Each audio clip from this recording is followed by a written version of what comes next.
नमस्कार दोस्तों, स्वागत है आपका हमारे YouTube चैनल की क्लास जीके की पाठशाला में।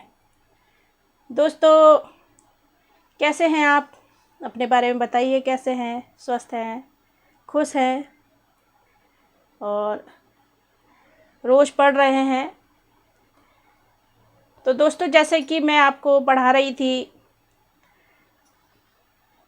महमूद गजनवी के आक्रमणों के बारे में, और हमने कल पढ़े थे महमूद गजनवी का जो उसने करे थे 1000 ईस्वी में, फिर 1001 ईस्वी में, फिर 1005 ईस्वी में और 1008 ईस्वी में। इतने युद्ध हमने कल करे थे दोस्तों, और उन्हीं के बारे में मैं आपको थोड़ा बताऊंगी। पहले हम कुछ मोटिवेशनल लाइंस पढ़ लेते हैं। एक इच्छा से कुछ नहीं होता, एक इच्छा से कुछ नहीं होता, लेकिन एक निर्णय बदलता है। लेकिन अगर एक निर्णय बदलता है तो थोड़ी आपकी लाइफ चेंज हो सकती है, थोड़ी आपकी लाइफ चेंज हो सकती है। लेकिन अगर एक निश्चय के बल पर जो चाहते हैं आप, वो बदल सकते हो। अगर आपने निश्चय कर लिया कि मेरे को वो करना है, प्रण कर लिया कि मुझे वो पाना है, तो आप ज़रूर अपने लक्ष्य को पा सकते हो। तो दोस्तों, मेहनत की कोई शॉर्टकट नहीं होती, और मेहनत तो हमें पूरी जी जान लगा के करनी ही चाहिए।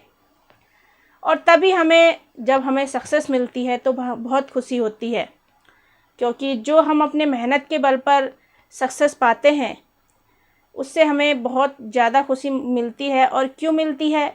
क्योंकि वो हमने अपने बल पर पाई होती है। तो दोस्तों, इसी के साथ हम अपनी आज की क्लास को शुरू करते हैं। तो हम पढ़ रहे थे महमूद गजनवी के बारे में। तो मैं सबसे पहले आपसे पूछना चाहूँगी कि महमूद गजनवी कहाँ से आया हुआ था और किस जाति का था, वो बताइए। पढ़ा आपने? ये आपके लिए एक होमवर्क रहता है कि आप जो भी पढ़ रहे हैं, जो भी मैं आपको पढ़ा रही हूँ, आपसे अगली क्लास में पूछा जाएगा।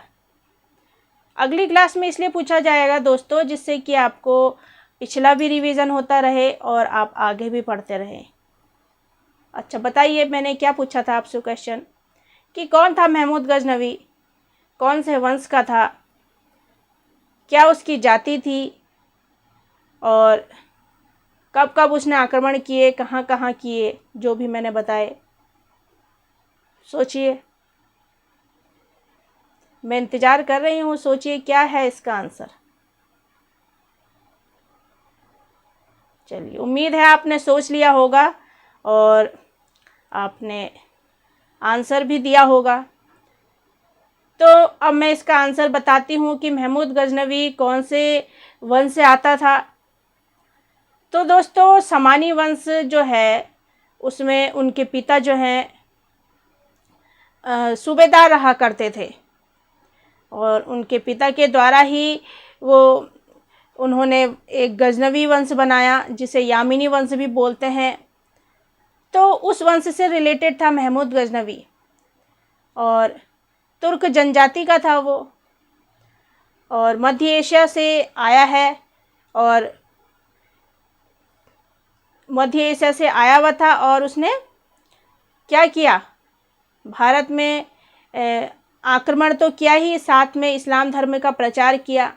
लेकिन दोस्तों, महमूद गजनवी जो है वो पहले मुसलमान नहीं था, उसने बाद में इस्लाम धर्म अपनाया। और इस्लाम धर्म जो दोस्तों उनने अपनाया, तो इस्लाम धर्म को अपनाने के बाद ही उसने इस्लाम धर्म का प्रचार प्रसार किया भारत में रहकर। और वो भारत में राज नहीं करना चाहता था, भारत में वो अपना शासन स्थापित नहीं करना चाहता था। उसका उद्देश्य था कि वो मध्य एशिया में अपना साम्राज्य विस्तार करें, और उसके लिए उसे बहुत सारे धन की ज़रूरत थी। तो उसे जब पता चला कि भारत में बहुत ज़्यादा धन संपत्ति है, तो उसने भारत में आके लूटपाट शुरू कर दी। लेकिन जब वह शासकों के साथ लड़ता था तो वो ये नहीं कि मतलब उन्हें मार देता था, ऐसा नहीं करता था। वो उन्हें लूट कर चला जाता था और छोड़ देता था।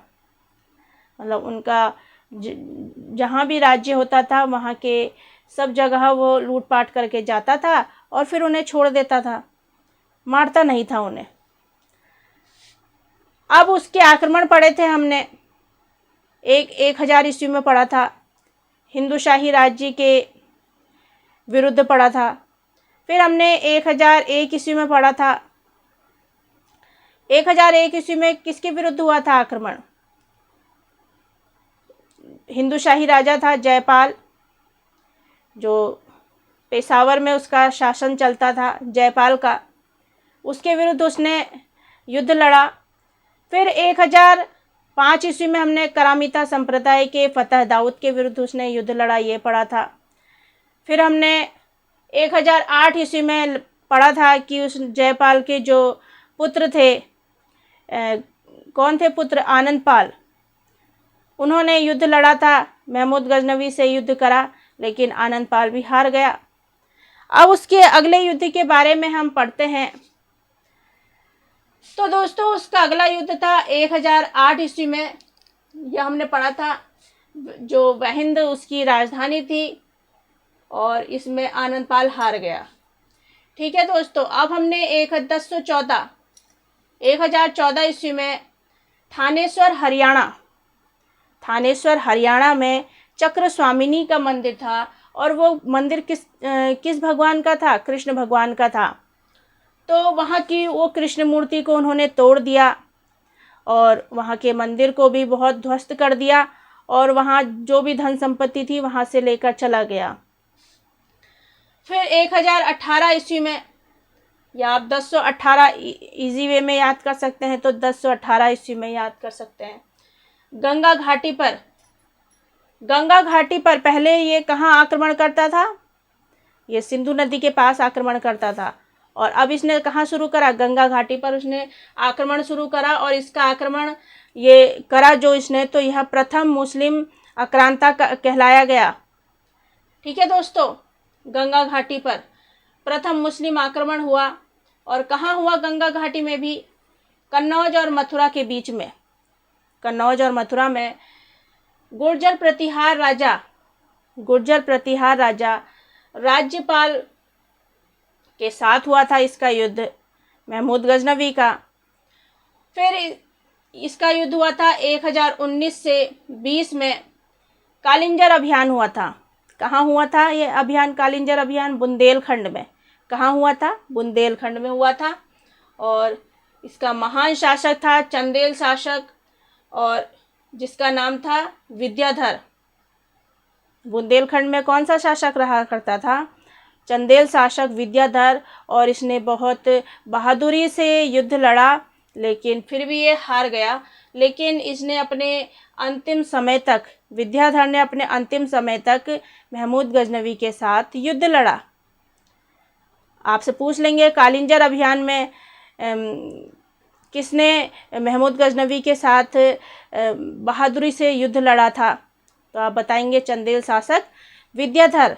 और ये कालिंजर अभियान कब हुआ था आपसे पूछ लेंगे, तो क्या बताओगे आप? 1019 ईस्वी में। ठीक है दोस्तों, फिर इसका युद्ध हुआ, मोस्ट इम्पॉर्टेंट युद्ध हुआ 1025 ईस्वी में। क्या हुआ? 1025 ईस्वी में ये इसका 16वां आक्रमण था दोस्तों।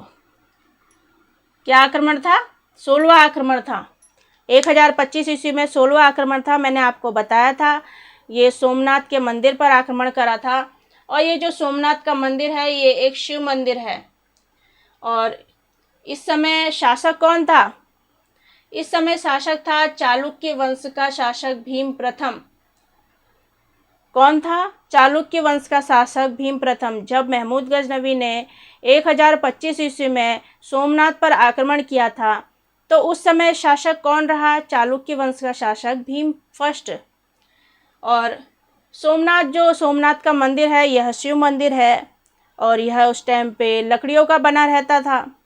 तो ये बहुत बार जैसे युद्ध होता था या और भी आपदाएं आती थी तो ये मंदिर बार बार टूट जाता था, इसका बार बार जीर्णोद्धार करवाया जाता था या पुनर्निर्माण करवाया जाता था। तो कई बार इसका निर्माण कराया जाता था और इसका सोमनाथ मंदिर का आखिरी बार आक्रमण किसने आक्रमण नहीं सॉरी दोस्तों, पुनर्निर्माण सोमनाथ मंदिर पर आखिरी बार जो पुनर्निर्माण करवाया वो किसने करवाया? सरदार वल्लभ भाई पटेल ने सोमनाथ मंदिर का फिर आखिरी बार पुनर्निर्माण करवाया था सरदार वल्लभ भाई पटेल ने। फिर जब यह सिंधु नदी के पास पहुंचा तो जाट और जो खोखर थे, जब यह पहुंचा सिंधु नदी के पास तो जाट और खोखरों ने गजनवी के सारे लूटे हुए धन को उससे लूट लिया, महमूद गजनवी से लूट लिया। अब ऐसे जो लूटते हैं सामान तो उनको भी लुटेरे मिल जाते हैं। तो महमूद गजनवी के सामान को किसने लूट लिया? जाटों ने और खोखरों ने लूट लिया। फिर 1026 ईस्वी में फिर वापस आया वो महमूद गजनवी, 1026 ईस्वी में आया और ये इसका आखिरी 17वां आक्रमण था।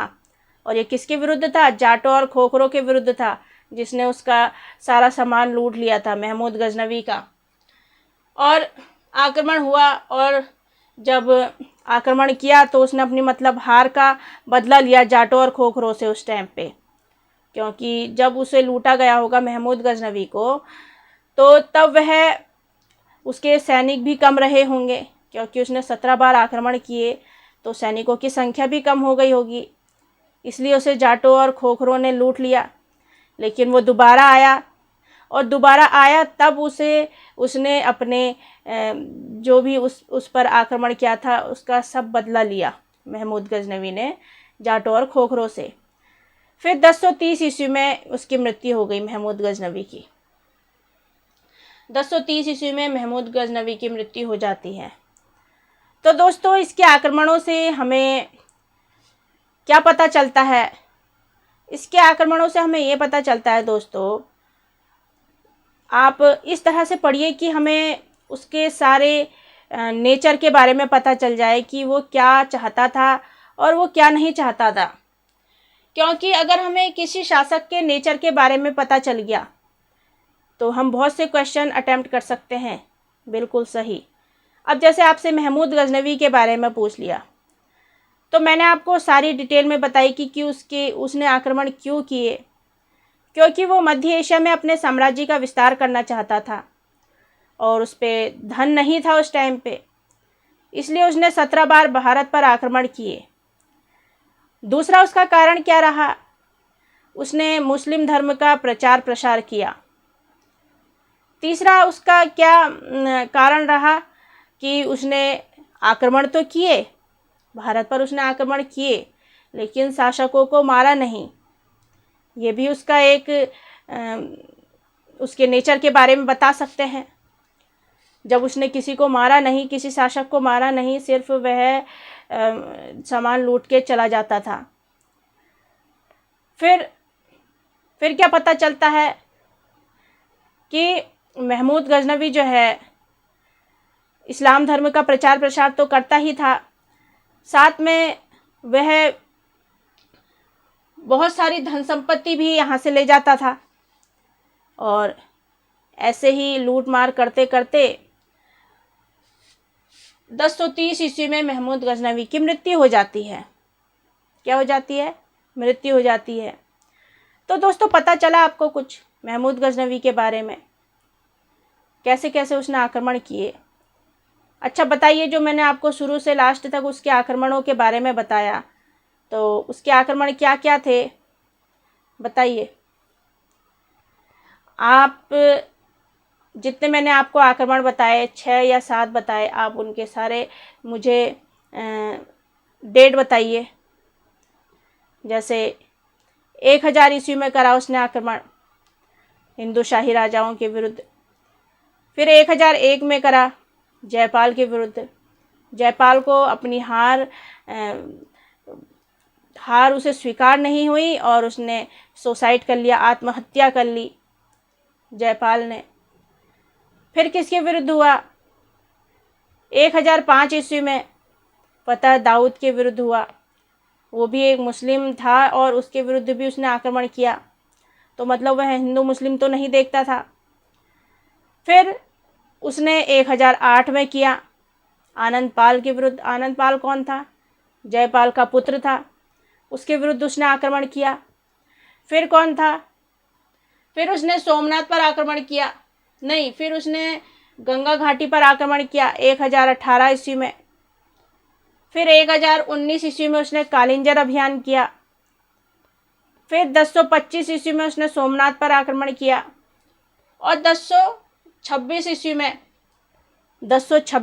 में उसने किसके विरुद्ध आक्रमण किया? जाटों और खोखरों के विरुद्ध आक्रमण किया।